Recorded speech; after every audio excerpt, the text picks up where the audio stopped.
Le désert mexicain en pleine saison des pluies.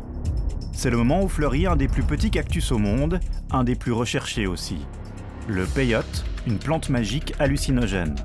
Il a transformé le désert en un nouveau paradis artificiel. Nous sommes à Real de Catorce, la capitale de la folie peyote. La petite ville du désert attire des milliers de touristes, ex-Babacul ou hippie New Age. Ils viennent du monde entier pour se défoncer au nom d'une expérience mystique.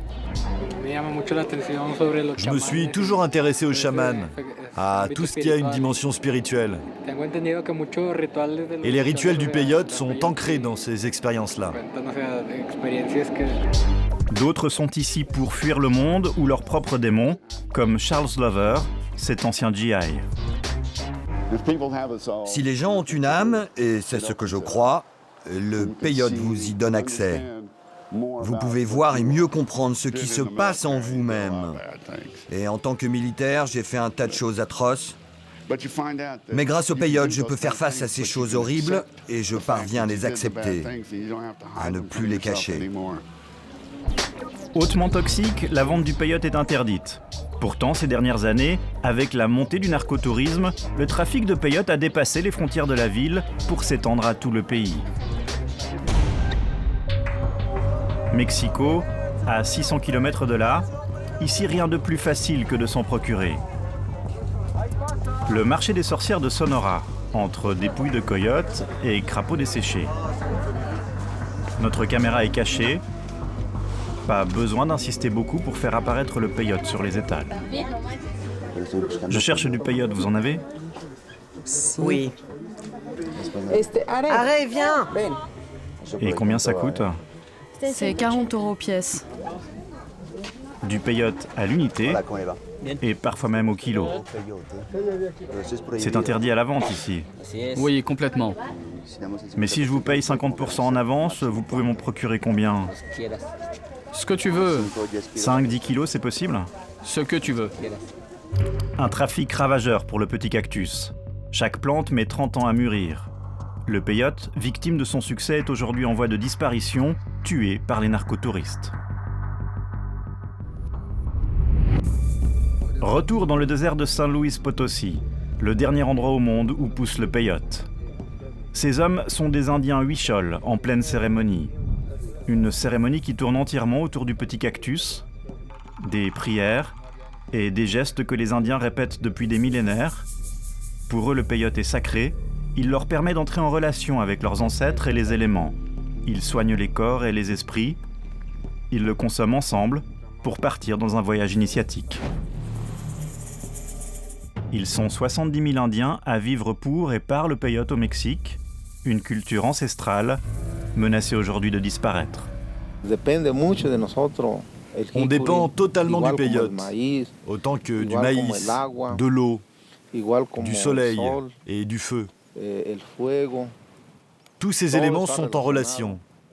Et au milieu d'entre eux, il y a le peyote. Il nous donne la sagesse, le savoir, il nous aide à nous organiser. Il éveille notre conscience. S'il disparaît brutalement, notre ethnie disparaîtra avec lui. Pour protéger le cactus magique, les Indiens ont obtenu que la zone soit classée en réserve naturelle et sa consommation n'est autorisée qu'ici. Résultat, les touristes de la défonce débarquent dans le désert.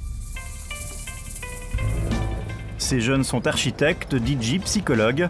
Ils viennent de Mexico, la capitale. Au pays des narcotrafiquants, cette drogue-là est facile à trouver. Il suffit de se pencher pour la ramasser. Ah, regarde, ici il y en a 3 petits. Ils sont mignons. Les jeunes se servent sans compter. Pour eux, il ne s'agit pas de pillage, ils disent respecter la plante, tout comme les Indiens. Il faut l'arracher avec les mains, pas avec un couteau, parce qu'il s'agit d'un organisme vivant. Et ça les fait souffrir quand on les coupe. Si quelque chose vient d'un autre monde, c'est le peyote. Tout le reste est bien terrestre, mais pas le peyote. D'ailleurs, c'est ce qu'on dit, que le peyote te connecte avec l'univers. Il te connecte avec les planètes, la nature, l'air, l'eau. Un trip écolo en connexion avec les éléments. En fait, la petite bande va manger son peyote à l'hôtel, sans plus de cérémonie. Plus fêtard que vieux routard mystique, la première bouchée a du mal à passer. Ensuite, le cactus vous fait planer, et ça n'est pas sans danger. Récemment, un touriste a assassiné sa femme sous l'effet du peyote. Défonce contre culture ancestrale, les Indiens tentent de réagir. Jesus surveille la réserve naturelle, mais ses moyens sont dérisoires et le désert est grand, un 4x4 et 2 collègues. Aujourd'hui, la petite patrouille tombe sur un couple de touristes qui planent déjà. Ils n'ont que le droit de leur donner quelques consignes pour protéger leurs plantes et leur culture. Ce qu'on vous recommande, c'est surtout de ne pas le couper avec la racine, pour que le peyote puisse repousser. Pour sa consommation, il faut que vous soyez responsable. Je viens consommer comme vous le faites vous, pour voir, pour être en relation avec là-haut.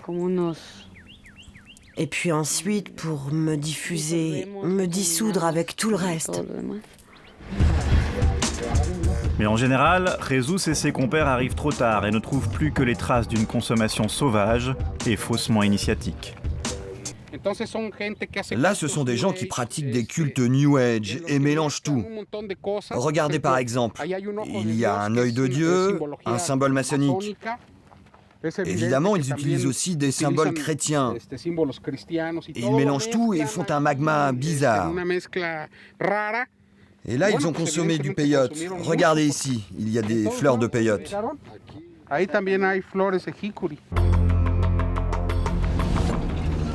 Fin du tour de garde, Jesus retourne sur ses terres ancestrales dans son village.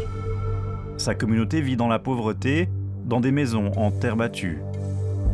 Les plus jeunes sont au chômage et s'éloignent de leurs traditions. La disparition du peyote n'est pas le seul problème des Indiens Huichol, mais il symbolise tous les autres. Celui d'un monde où leurs rituels sont récupérés, le temps d'une mode, avant d'être détruits.